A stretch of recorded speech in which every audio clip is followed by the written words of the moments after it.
بسم اللہ الرحمن الرحیم۔ جس وقت حضرت امام حسین رضی اللہ تعالیٰ عنہ نے شہادت پائی، ایک سفید کبوتر اڑتا ہوا آیا اور اپنے پر و بال کو امام علی مقام کے خون میں تر کیا اور اڑ گیا، حتیٰ کہ یہ کبوتر اڑتا ہوا مدینہ طیبہ پہنچا۔ طواف کے انداز میں حضور اکرم صلی اللہ علیہ وآلہ وسلم کے روضہ پاک کے گرد اڑتا تھا اور اس کے پروں سے خون کے قطرات ٹپک رہے تھے۔ اہل مدینہ اس کی یہ کیفیت دیکھ کر حیران تھے کہ معاملہ کیا ہے، اور جب چند دنوں کے بعد انہیں امام علی مقام کی شہادت کی خبر ملی تو انہوں نے سمجھا کہ سب سے پہلے ظاہری طور پر امام علی مقام کی شہادت کی خبر بارگاہ رسالت تک پہنچانے کے لیے یہ کبوتر حاضر ہوا ہے۔ بزرگوں نے ارشاد فرمایا کہ سرخ رنگ کے جو کبوتر پائے جاتے ہیں وہ اس کبوتر کی نسل سے ہیں۔ کنز الغرائب کے حوالے سے صاحب روضۃ الشہداء لکھتے ہیں،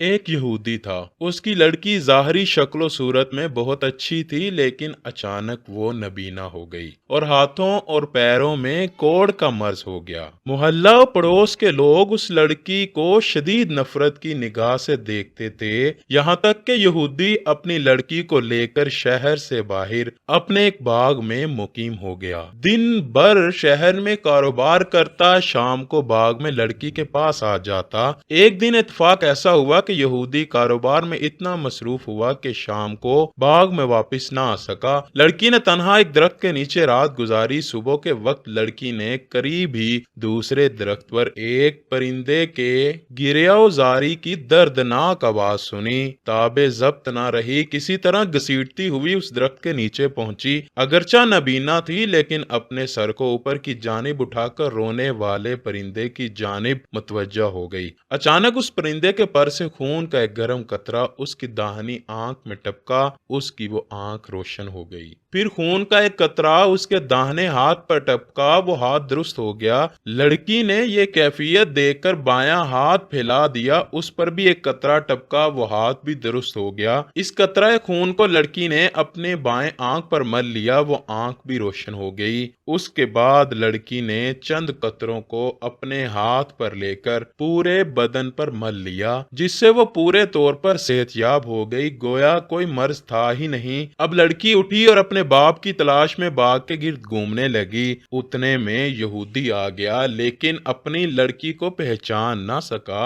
اجنبی عورت سمجھ کر پوچھنے لگا، اے عورت، تو کون ہے؟ میں اس باغ میں اپنی ایک اپاہج لڑکی کو چھوڑ گیا تھا، تجھے کچھ اس کا حال معلوم ہے؟ وہ کہاں گئی؟ کیونکہ باغ میں اسے میں جہاں چھوڑ کر گیا تھا وہاں وہ نظر نہیں آ رہی۔ لڑکی نے کہا، اے باپ، تو نے مجھے نہیں پہچانا، میں ہی تیری وہ اپاہج لڑکی ہوں جسے تو باغ میں چھوڑ کر گیا تھا۔ یہودی انتہائی خوشی میں بے ہوش ہو گیا۔ کچھ دیر کے بعد جب اسے ہوش آیا تو لڑکی نے سارا واقعہ بیان کیا اور یہودی کو اس درخت کے نیچے لے آئی جس پر وہ پرندہ ابھی تک بیٹھا ہوا گریہ زاری کر رہا تھا۔ یہودی نے اس پرندے کی جانب مخاطب ہو کر کہا، اے مبارک پرندے، تیرے گریہ زاری کا سبب کیا ہے اور تیرے پروں سے ٹپکنے والے یہ خون کے قطرے کیسے ہیں جن سے ایسی برکات کا ظہور ہوا ہے؟ اللہ تبارک و تعالی نے اس پرندے کو قوت گویائی عطا فرمائی۔ اس نے بحکم الہی کلام کیا، اے یہودی، ہم پرندوں کی ایک جماعت فلاں جنگل میں رہتی تھی۔ ہمارا معمول تھا کہ صبح اپنے گھونسلوں سے اڑ کر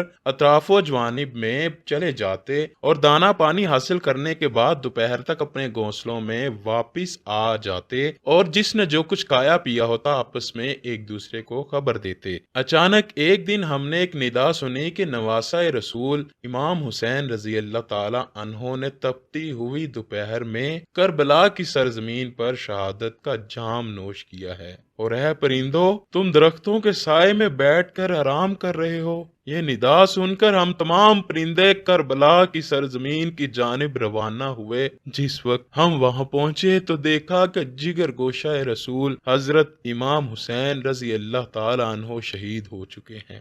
ان کے جسم شریف سے ابھی تک تازہ خون جاری ہے۔ یہ کیفیت دیکھ کر تمام پرندے گریزاری میں مشغول ہو گئے۔ مجھ میں تاب ضبط نہ رہا، میں نے اپنے آپ کو آپ کے بہنے والے خون شریف میں گرا دیا، اپنے چہرے اور اپنے بالوں پر کو آپ کے مبارک خون میں تر کیا اور وہاں سے اڑ کر میں یہاں آ گیا ہوں۔ یہ اسی خون شریف کے پاکیزہ قطرات ہیں جو میرے پروں سے ٹپک رہے ہیں، اور اس خون شریف کے مبارک قطرات جہاں بھی ٹپکتے ہیں وہاں خیر و برکت کا ظہور ہوتا ہے۔ پرندے کی زبان سے یہ گفتگو سن کر یہودی نے کہا، اگر امام حسین رضی اللہ تعالیٰ عنہ کے نانا جناب محمد رسول اللہ صلی اللہ علیہ وآلہ وسلم حق پر نہ ہوتے تو ان کے نواسے امام حسین رضی اللہ تعالیٰ عنہ کے خون پاک کے قطروں سے ایسی خیرات و برکات کا ظہور نہ ہوتا اور میری اپاہج لڑکی کو شفا نہ ملتی۔ چنانچہ یہودی اپنے پورے گھر کے ساتھ مشرف با اسلام ہو گیا، اور جب کبھی بھی کوئی اس کے اسلام لانے کی وجہ پوچھتا تو اس واقعے کو